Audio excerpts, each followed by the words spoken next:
Hi, Dr. Shulman. It's so nice to see you. I miss you so much. Big bear hug and a hug to the kids. Me And too. And the um, boys.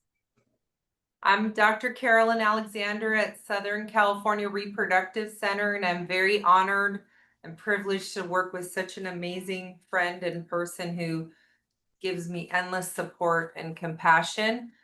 We're talking about pregnancy is possible at 40, fertility treatments and patient success stories, and I'm just delighted to be here. I hope you guys are having a good day. Next slide. I was born in LA. I went to UCLA for undergrad and medical school, and my research has been on polycystic ovary syndrome, recurrent pregnancy loss, and a lot of discussions on oncofertility for patients facing cancer and how to protect their future fertility. I trained in Baltimore at Johns Hopkins Hospital for residency and fellowship. And then I worked at Cedars-Sinai for many years, and I've been here working in our embryology lab since 2007. It's been such an honor to take such good care of brave, courageous patients who are open and ready and willing to try and think through their fertility journey. And next slide. I'm Jen. Dr. Jen Shulman. I've been a licensed acupuncturist for almost 20 years. I have a clinical doctorate in integrative reproductive medicine. I was the in-house acupuncturist at SCRC for 4 years until I had my second son, Cosmo, who's in these photos. And I decided to do IVF at almost 40, and we're here to talk about my story. Oh, nice. Next slide. SCRC, we've been here since 1999, and our lab is one of the first labs that did PGT-M for a single gene disorder on the West Coast. Our embryology lab's in Beverly Hills, and we have a full embryology lab in Santa Barbara, and we have satellite offices in Pasadena and Ventura. And all the doctors here work together to help patients and couples achieve their goals. And we have an ethics committee, and we work really hard to think through each specific patient. Next slide. So what sets us apart? We have experienced and certified directors, double witnessing verification system. We have the flash freeze or vitrification system for eggs. We've had healthy babies from eggs frozen 15 years ago, which is a testament to the longevity of the lab and the cautious, diligent embryologists we have. We do blastocyte biopsy or PGTA for aneuploidy screening, as well as PGT-M for specific genes such as BRCA, cystic fibrosis, Tay-Sachs, any specific gene that you may carry that is either autosomal dominant, or if both partners carry autosomal recessive genes, then we think about that. We do sex selection, and we have the EmbryoScope or morphokinetics. It's a time-lapse video analysis of the embryo development, and it can distinguish two different embryos in terms of which embryo might be a little bit stronger to implant. It may not change the blessing of the genetics of the embryo, but it provides some information, especially when we're blessed to have more than one normal embryo. So we could at least look into the data and it can guide us. Next slide. Today, we're going to talk about understanding fertility and age, patient evaluation and testing, fertility treatments, our SCRC patient story, IVF at 40, and outcomes. We'll meet our team, and feel free to put questions in the chat. Next slide. That's me. Next slide. What is infertility? So when we're under age 35 and have regular menstrual cycles, having unprotected intercourse around the time of mid-cycle when ovulation may occur for 1 year is considered the definition of infertility. When we're over 35, it's interesting, but we have a discussion and talk about detective work and understanding the situation if you've been trying for 6 months, because as the egg quality may shift or change in terms of chromosome abnormalities when we turn 35. And so we don't want to let too much time go by. We want to think through each stage. Next step. Age factor is important. I know myself too. I'm an older parent, and so I understand that feeling when you want to start to try to have a family and you feel like age is important to think through. I always am a firm believer that there is a good egg, and the system has to try its best to ovulate that good egg and try to recruit that follicle. And so as time goes by, you can see here when we're in our 20s, when we're trying to have achieve a pregnancy with unprotected intercourse, the highest it is 25% per try naturally with natural intimacy. In terms of when we turn 35, it does start to go down, and as time marches on, it goes down. That reason is because the genetics of the egg starts to get sticky as the mitotic spindle, which is like a spider web, when it separates the chromosomes, it can get stickier, and the energy of the egg, which relies on the mitochondria, starts to get a bit changed and depleted, especially when we do turn 40. So you could have a beautiful set of eggs, fertilize them, and we have to hope they develop into a blastocyst, which is 100 cells. And so in that momentum to grow, we rely on the cytoplasm, the mitochondria, the centriole of the sperm. So half the battle is the sperm, which we're going to talk about. But as time goes by, the genetics of our eggs start to change. Next slide. In terms of when we had the most eggs, when we were in our mom during her pregnancy at 7 months of gestation, we had the highest number of germ cells of oocytes or eggs. And then as time goes by, that changes and goes down. At puberty, what's interesting is you have about 200 to 500,000 eggs, and as time goes by, it starts to deplete. And in each month, you ovulate one potential egg, but you have about 5 to 20 other eggs that could develop with follicle stimulating hormone or with ovulation induction medications. And so sometimes people say, I want more eggs, I want good eggs. Well, good quality eggs starts with nutrition, lifestyle modifications, and Dr. Shulman will go into a lot of important concepts and tips that have helped me through my time as well. Next slide. The benefits of fertility, nutrition, fertility. So I always talk about fruits, vegetables, lean meats, especially folic acid, because it helps us prevent spina bifida. Vitamin D lowers inflammation.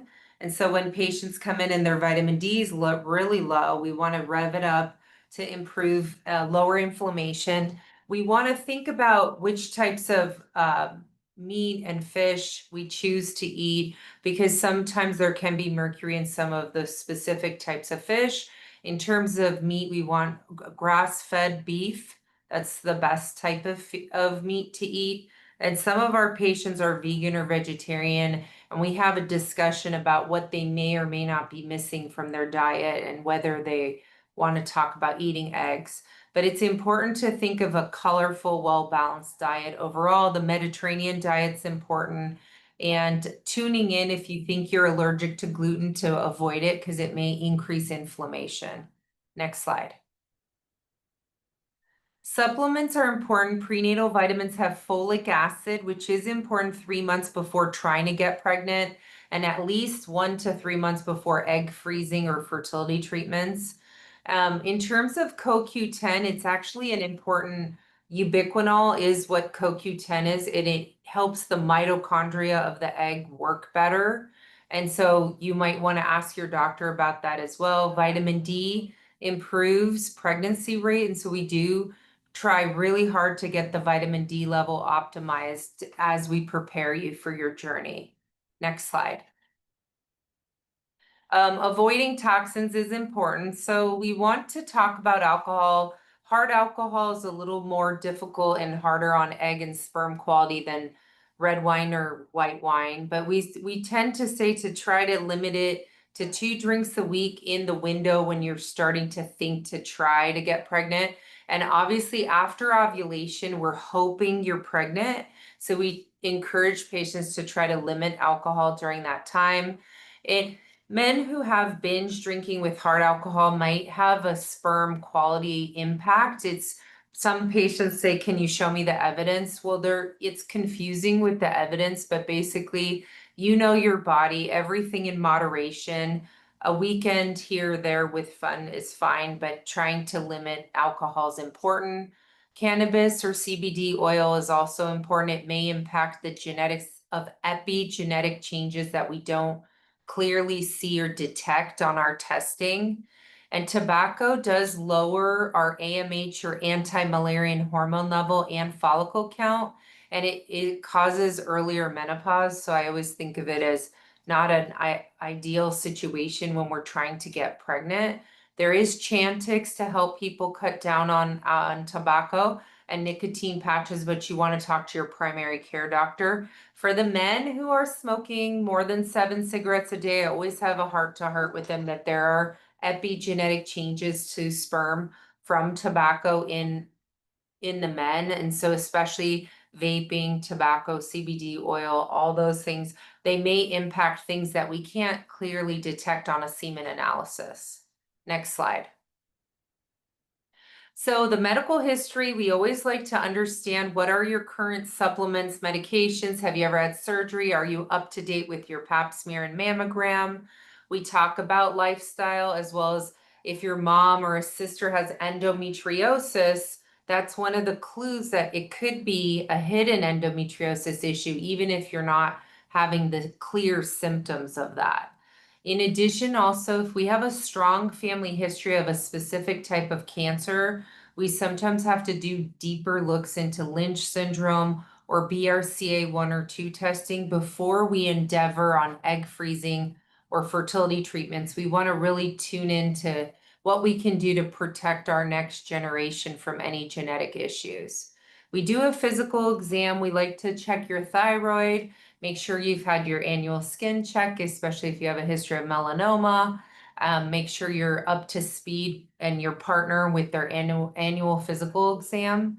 And then we do diagnostic testing, which we're going to talk about. Next slide. So diagnostic testing is called ovarian reserve testing. It's a piece of the puzzle. So your age is one factor, your anti-Müllerian hormone level is one factor. That's produced by the cells around the eggs. And when you're 26 to 29, we want the AMH 1.96 to 5.8. When you're 30 to 35, we want it really 1.5 to 4.2. When you're 36 to 39, 0.8 to 2.8, 40 to 44, 0.42 to 1.4, and over 44, it tends to drift down because it's your egg supply reflection, and normal is 0.14 to 0.42. But in patients who've tried to conceive, in the successful ones, they tend to err on having a higher AMH. And sometimes people ask us, how can we get a better AMH? AMH can be influenced by low vitamin D. So if you have a very low vitamin D, if you boost it, it can get better. Sometimes cortisol, which is our stress hormone, as well as vitamins and lifestyle. If you have autoimmune issues, if you can get them under control, sometimes that could help. The ultrasound, each little black circle has one potential egg. And so we want to see hopefully 5 to 10 potential eggs on each ovary. I just had a patient where we only saw 1 and 1 on each ovary. We did an egg retrieval and she got a normal embryo. So it doesn't mean that if your ovarian reserve test is borderline or not as ideal as your friend, or if you have someone else who you know who did egg freezing, you're your individual person and it's quality over quantity, but we're trying hard to see what we can do to improve both. Next slide. The hysterosalpingogram, I've had it done. It's a bit uncomfortable, but it's a thin catheter that goes in the cervix, and that has a teeny balloon that pushes fluid through the fallopian tubes, and we take an X-ray image of the fallopian tubes. And sometimes we catch a swelling of the tube, which is called a hydrosalpinx. Sometimes we catch that one tube is kinked or spasmed, or it could be closed, possibly from prior surgery if you had appendicitis, if you have endometriosis, if you've ever had untreated chlamydia or gonorrhea. Sometimes also in some patients, they anatomically have isthmica nodosa, which is little outpouchings of the fallopian tubes that don't make it work very well. So the hysterosalpingogram is a very important test. We've had people who say, I've been trying for a year. My husband's semen analysis is normal. My ovarian reserve looks fantastic. I don't know what's going on. Well, we have to understand if the fallopian tubes are open, and sometimes we catch an issue there, and that could be helpful to know. And that's called tubal factor, where the tube isn't allowing the egg and sperm to meet each other in the fallopian tube. Next slide. The male testing is very important. We want a semen analysis 2 to 5 days after ejaculation, and the volume should be over 2 milliliters. The concentration 20 million per milliliter, motility over 50%. Morphology is the shape of the sperm, and we want it over 14%. And studies indicate that 25% of infertility is primary male factor, and 40 to 60% of infertile couples, it's affected by sperm quality as well. On the image on the right is a normal sperm as well as the abnormal forms, and that can be influenced by at the testicle. There can be a varicocele or a swelling. Some men are doing like the hot tubs, jacuzzi, sauna, but I always say a little bit in moderation is fine, but an extreme every day could impact sperm quality. Also, artificial sweeteners, hard alcohol, processed foods, and fried foods, but in excess. So, in trying to get the body mass index to be as ideal as possible. And I always tell men if they're going to be helping their wives through the process and she has to start to eat healthier, you could start to join in and together cook and food plan and everything like that. Next slide. Egg retrieval. So we do a baseline ultrasound on your period to understand the follicle count, your pituitary hormone, which is called FSH, estradiol, LH, to help us understand your ovarian reserve and quality. And then we discuss which protocol to try in terms of the ovarian stimulation. We typically use FSH, follicle stimulating hormone, to recruit the follicles to grow, as well as a medicine that blocks ovulation so the body doesn't prematurely ovulate the eggs. On average, people take around 11 to 12 days of the injections. They do come in for about 5 ultrasounds to count the follicles as well as to check the estradiol, LH, and progesterone. So we get a sense on how high the estrogen's going, because we don't want it to go too high, which can be a red flag for ovarian hyperstimulation. And we don't want it to be too low unless you're taking a blocker of estrogen. If you have BRCA1 or 2, early breast cancer or DCIS, or a family history that's strong of breast cancer, sometimes we can't rely on the estradiol level because we give you a medicine that tells your body to not let the estrogen go too high to protect the cells in the breasts from unopposed estrogen. Then there's a small procedure called the egg retrieval. It's under propofol or IV sedation, where you are in a deep sleep, and there's a 20-minute procedure through the vagina with a thin needle to carefully get the eggs out. The egg is smaller than a grain of salt, and our embryology team cleans off the egg and helps us decide, do we want to naturally fertilize the egg with INSEM or ICSI, which is intracytoplasmic sperm injection. Next slide. This is an image of the ultrasound with the needle guide, and it goes right into the ovary, which each black circle has one potential egg, and that drains the follicle, and then the egg comes out from the side wall. And each follicle is drained. Sometimes some follicles have a good egg that comes out easily, and sometimes, depending on your stress, your lifestyle, your exposures over the time. The trigger shot, if it absorbed well, can influence whether the egg comes off the sidewall. Next slide. ICSI, this is an image of an egg being held by a pipelle and the sperm being placed perpendicular to the polar body into the egg. It's really beautiful. And so then a little bit of cytoplasm is pulled back and then the sperm is placed inside. Now the sperm's going in. And then the next morning, we want to see 2 pronuclei or fertilization. Next slide.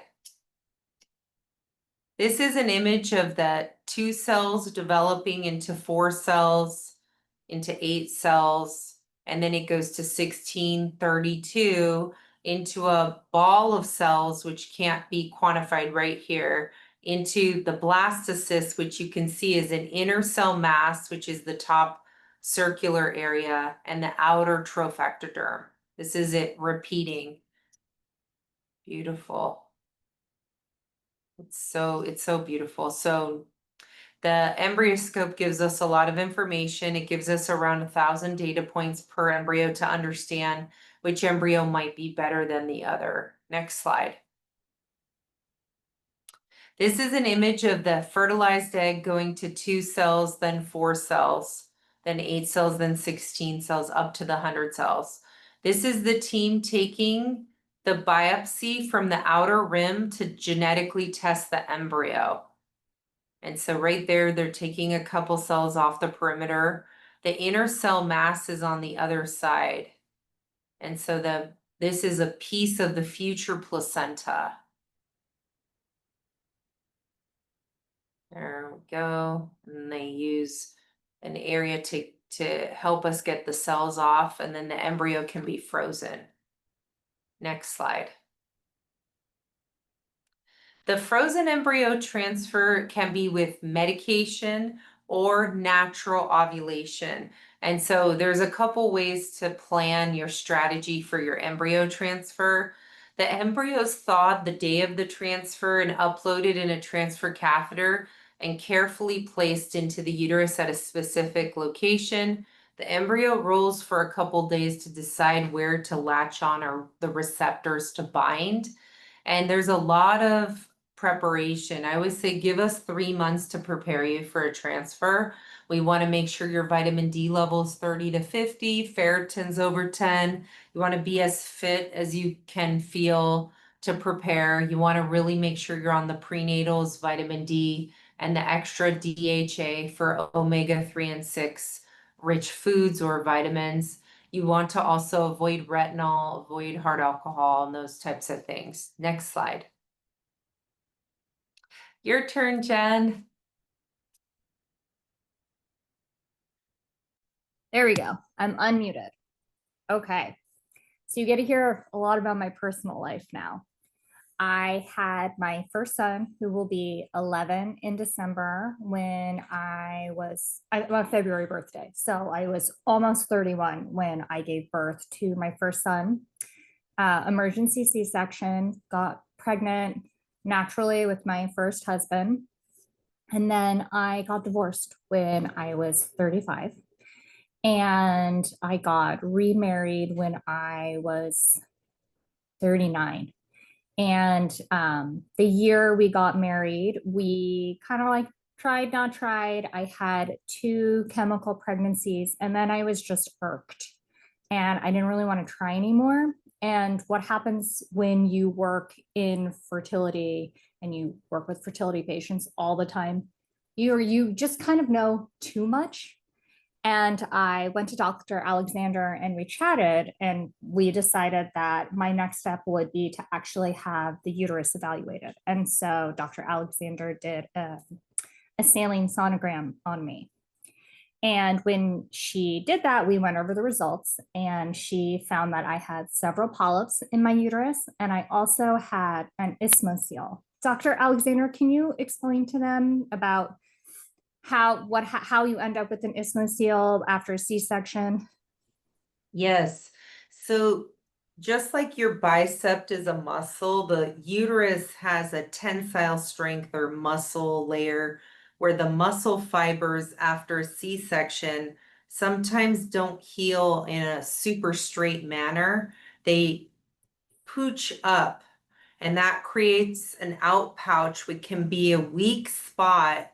And sometimes that can create a fluid or mucus, almost like a runny nose.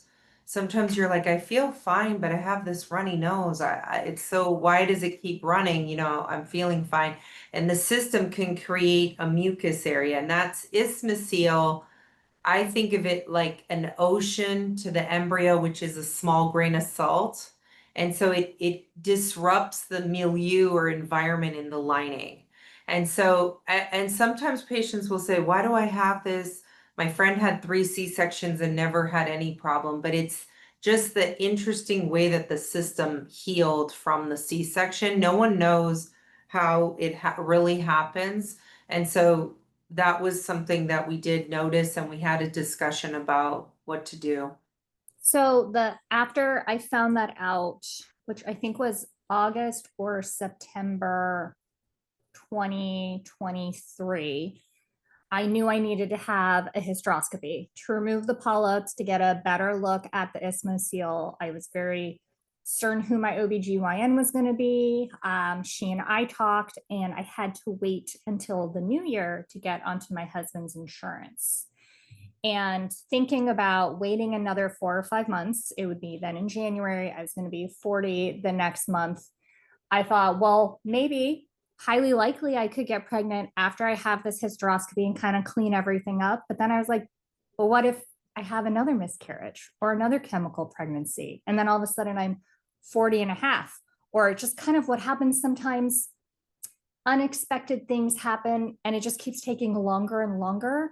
And I already have this other son, and I didn't want the gap between the two to just keep growing. And I didn't want to have anxiety about it. And I didn't want to have stress. And I trust the science. And so Dr. Alexander and I talked about it, and we planned to do a retrieval November. So a couple months after we had done the saline sonogram. I had always eaten really healthy. I was very fortunate. I grew up with a mother who in the 80s was whole foods, organic, full fat dairy, plenty of sunshine, but not too much, and don't get sunburn or you'll get wrinkles. Not really about the skin cancer side, but I think all of that has really paid dividends to my health now as a 41-year-old, and also just my egg quality. I've never been a smoker, never been a huge hard alcohol person. I do love to drink wine. As an acupuncturist who has worked in fertility for at least a decade, I knew all the supplements and everything that I wanted to take to prepare my body. I created my own herbal formula for my prep just because I got so sick of taking so many pills. So I had a custom herbal tincture made for fertility, for egg quality. I did take CoQ10. I did take DHA. I took a prenatal, and I took a D3K2. And I did acupuncture, and I did red light therapy. So I did all of that. And I had been taking all of that kind of on and off for about a year. And then I got more serious once I knew I was going to do a retrieval because of oogenesis taking about 3 months. So I was pretty serious. We decided that the type of egg retrieval plan, my stim plan, was to do a luteal start versus starting on day 2 or 3, which a lot of IVF cycles do. We started not too long after ovulation to recruit the follicles beforehand. Dr. Alexander, can you comment on why sometimes you do a luteal start in women who are older or women who also have a lot of eggs? Yes, Or not that many? sometimes when you start your period, the destined best egg that has the most FSH receptors starts to be the chosen one. And in some people, if you could have started the process the week before your period, which is called the luteal phase, it could excite the follicles in a fashion that's helpful. But the key thing is in that cycle prior, you couldn't have had unprotected intercourse because you would be taking strong fertility meds before you knew if you were pregnant, when you're in the 2-week wait, hoping you're pregnant. And so you want to be a little careful with the luteal start. In some patients who come in who had asynchrony of the cohort when they did IVF with another place or something, I'll think about the luteal start. If someone got an IVF cycle and didn't get any normal embryos, any age, any person, sometimes I'll think, could it be that if I started in the luteal phase, there are some articles that maybe you'll recruit a pool that might have more of an opportunity to have a normal egg, if especially when we're older. Yeah, so that was what we did. I think we did stim for 10 days, and maybe day 10 was just a Menopur in the morning and a trigger shot at night. I responded really well to the medication. We watched my estrogen levels really carefully. I felt very safe that Dr. Alexander would be carefully monitoring me because I did have quite a few follicles and I would have been somebody who could end up with OHSS, and that was not the case. When we did the retrieval, we had 35 mature follicles. The sperm was very good, so Dr. Alexander decided to do part ICSI, part natural fertilization. We ended up sending 15 blastocysts to get tested to PGTA, of which 7 came back euploid, and we had 1 low-level mosaic. So we had 6 boys and 2 girls. And that's kind of the background. Next slide. So my experience with IVF medication, it's funny because I stick needles in people all the time. You would think that I would be totally fine getting shots, but I could not do any. I only did my trigger shot. My sister did almost all of mine, and then my husband did some of them. I could not do it. The retrieval was okay. I definitely was pretty uncomfortable afterward. But the next day I felt good. I honestly felt more uncomfortable the few days leading up to the retrieval. I described my ovaries as feeling like they each had a bowling ball attached to them, and I felt like I was waddling. Like it felt more uncomfortable in some ways than your 3rd trimester of pregnancy because I had so many follicles. It was a very humbling experience, I think, because I was so chicken about the shots. It really made me come back to the bravery of my patients and these women who do 4, 5, 6, 7, or more retrievals, and they keep doing this. Like, it's so brave. You have to really be so sure you want your family, and I'm really just in awe of anyone who's done it so many times. What were I you felt saying? I had to take the progesterone and oil shots, and I was trying to do them for myself, but they're in the upper outer buttock muscle. And I still remember thinking, I give this, like, encourage patients to take this. And when I was doing it for myself, I was like, oh my goodness, this is harder than I fathomed. And then my best friend was doing IVF, so I gave her every day. I stopped at her place and gave her all the shots. And sometimes when I was mixing things, I was like, I don't want to mess it up for my own best friend. Like, and I felt like the worry, how much patients, call and worry, and I spilled a little, or sometimes you feel like you didn't really get in a good location. And the medicine, there's a little play with the medicine that there's plenty there. So usually it can get absorbed, but I totally fully understand all the feelings too. Yeah, it was. I I was definitely a huge chicken. I think too, by the time I had to do my last blood pull, I was just like ready to cry between probably my estrogen being up and just sort of no more needles. And then I was doing acupuncture on myself too. So it ended up for me feeling like no more poking. My husband was okay with a boy or a girl. I wanted to have another boy so then I could just be a boy mom. I did let the embryologist choose. So we had 4 embryos that were pretty much the same. I think it was 3 boys and a girl. And so I just said, pick the best one of the 3 boys. And so I let that embryologist decide which one it was. And I don't think I even knew until later which embryo number it was. So that was, I think retrieval was the beginning of December. 2nd or 3rd week of January, I had my hysteroscopy and polyps were removed, uterus looked good, brought the images to Dr. Alexander to look at, and we discussed what kind of transfer she thought was best, and we opted for a modified natural transfer. So what that looked like was I had the hysteroscopy, got a period, waited for my next period, and then we started the transfer prep for that second one after the hysteroscopy.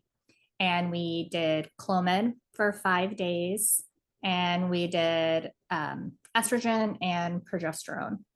Another thing that happened is Dr. Alexander ran some autoimmune markers for me leading up to transfer. And I think one of them was elevated. And she ended up prescribing me a prescription methylfolate called Deplin. And within just a few weeks, all my numbers were normal again. So what it looked like was we did the Clomid, the estrogen, we did a trigger shot, and then we did the transfer. I did acupuncture in the transfer room. Leah, who replaced me at SCRC, Dr. Aradot, she's lovely. She came and did my acupuncture day of transfer, and it was a really, really fun morning. My sister was there because my husband was out of town. I knew all the girls in the room. It was very joyful. I made a lot of jokes, tried not to laugh so much I peed. And the first transfer worked, and I had my son 37 weeks.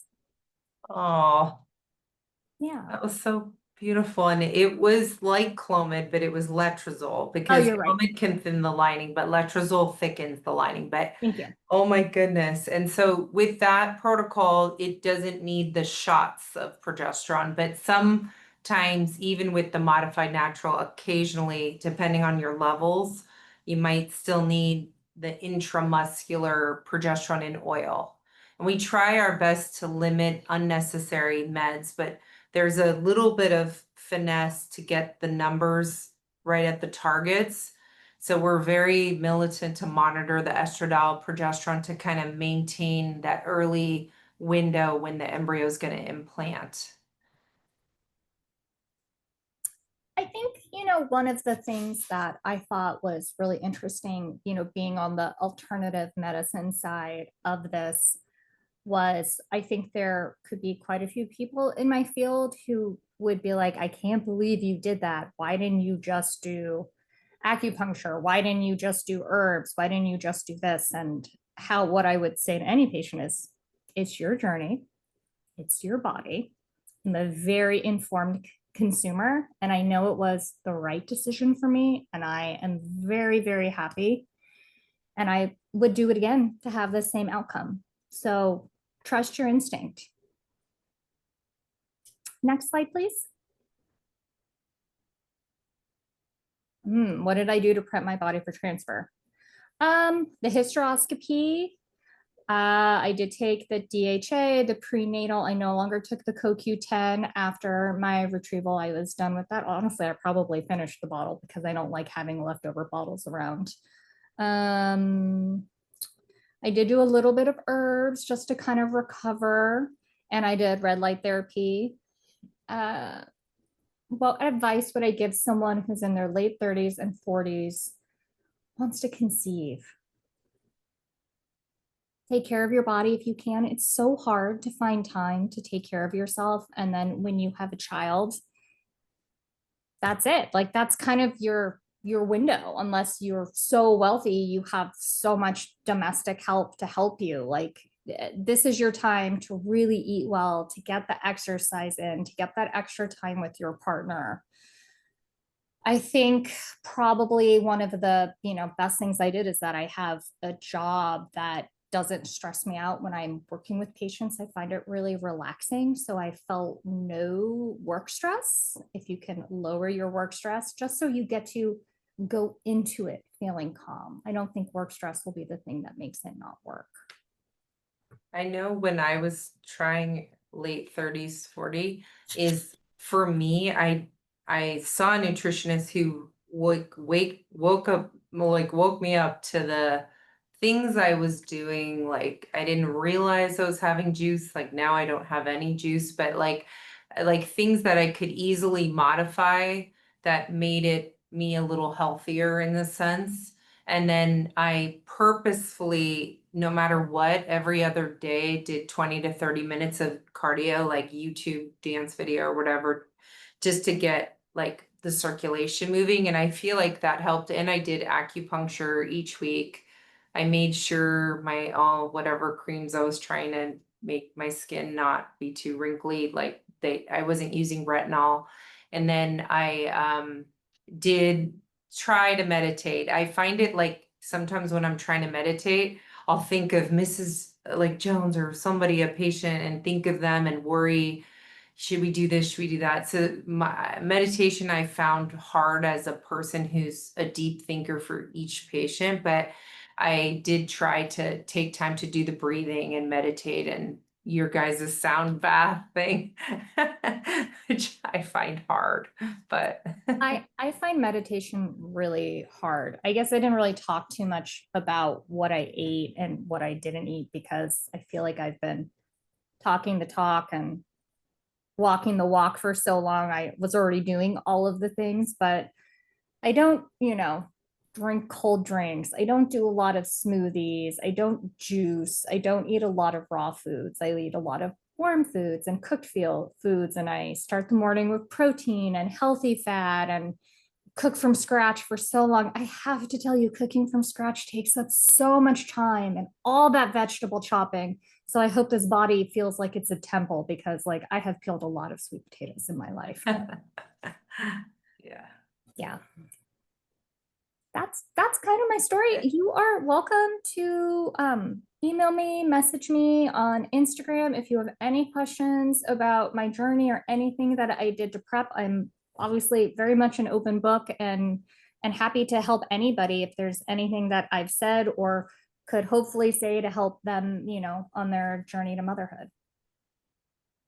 Great. Thank you so much. I always feel inspired and it's so nice to see you. I miss you so I much love when you. you're, Thank you so but much. I know your presence is always supporting me, so it's so nice.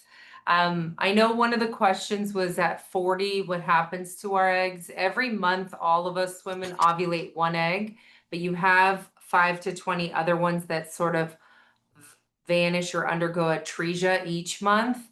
And it's not that at 40 they suddenly deplete quicker. It's that the system isn't having as many potential follicles as time goes by because the AMH tends to drift downward as time goes by.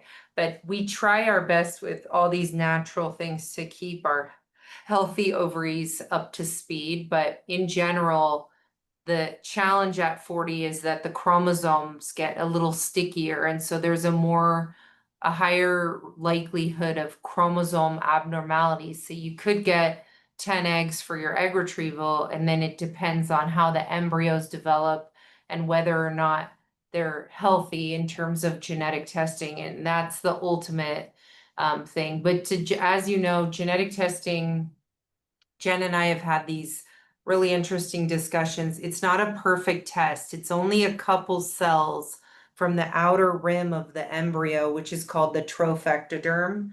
And you saw that image where the few cells are taken off. So those cells are not fully a reflection of the inner cell mass baby to be. And so this is the debate, is whether those few cells truly reflect the inner cell mass. In some patients, they don't want any embryo placed inside them unless we've done the testing because they want to at least have tried to look for genetic issues in the embryo. Some patients carry a genetic issue and they have to do the testing to determine for BRCA1 or 2 or early Alzheimer gene or any specific gene that we're tackling. And so, sometimes age-related aneuploidy or recurrent pregnancy loss, we're debating whether the testing is important. But you would talk to your doctor about the pros and cons of any decision, ICSI, Zymot, and the genetic testing. And we can answer questions if you're welcome to call for a consult as well. I hope you guys have a good afternoon. Cheers and big hugs to everybody. Oh, Dr. Alexander, you do have one more question. Oh, I see. Does marijuana have an effect? Men who smoke marijuana, vaping, or CBD oil, it might cause morphology changes in the shape of the sperm.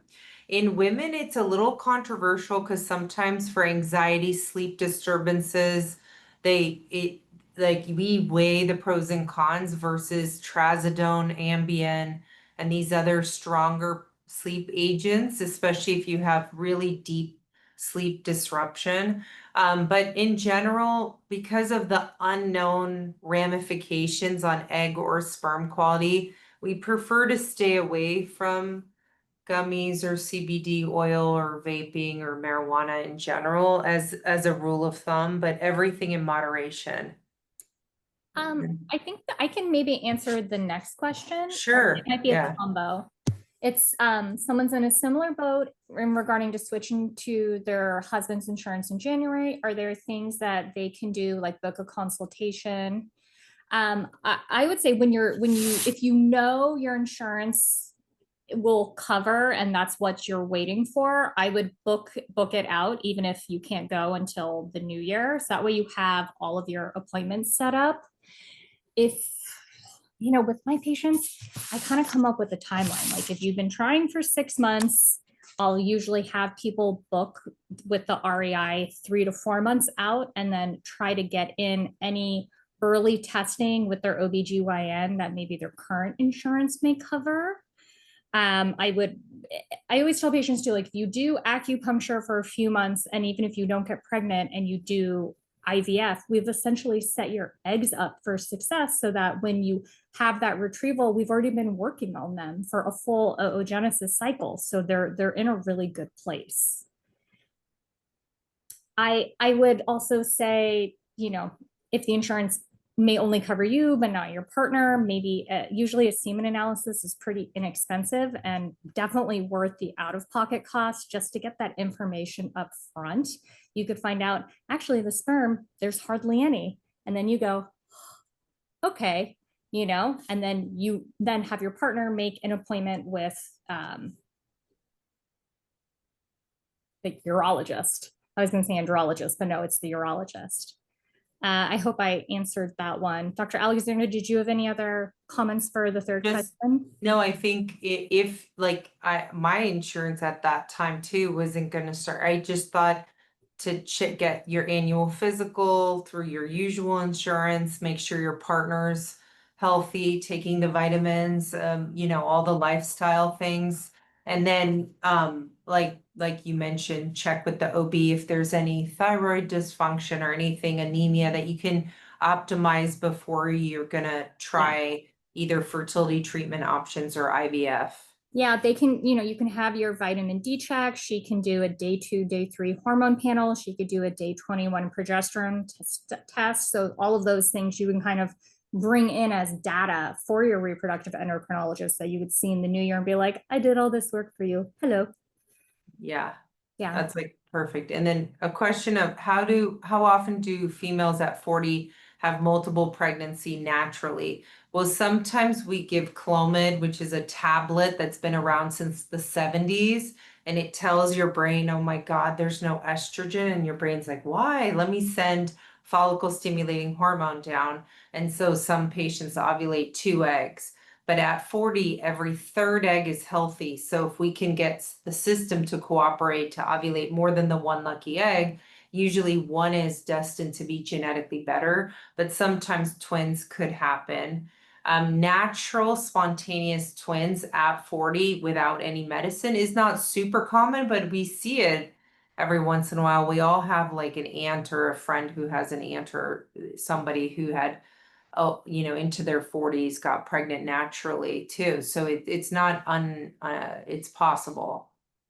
So I definitely have patients who, 40 to 43 have gotten pregnant naturally, and some even just with a little timed intercourse with the trigger shot and go home and, like I said, have intercourse and they get pregnant and it's a healthy pregnancy. So it's definitely in the realm of possible. Don't think that it's not, but collect your information because you always want to be an informed consumer at your body with your body, and you don't want to be 6-9 months down the road at 42, 43, 44 and go, oh, I wish I talked to somebody sooner. yeah. Well, it was nice to see everybody. I wish you guys all the best. And I send good energy to you and to everyone, and have a good afternoon. Take care. Bye.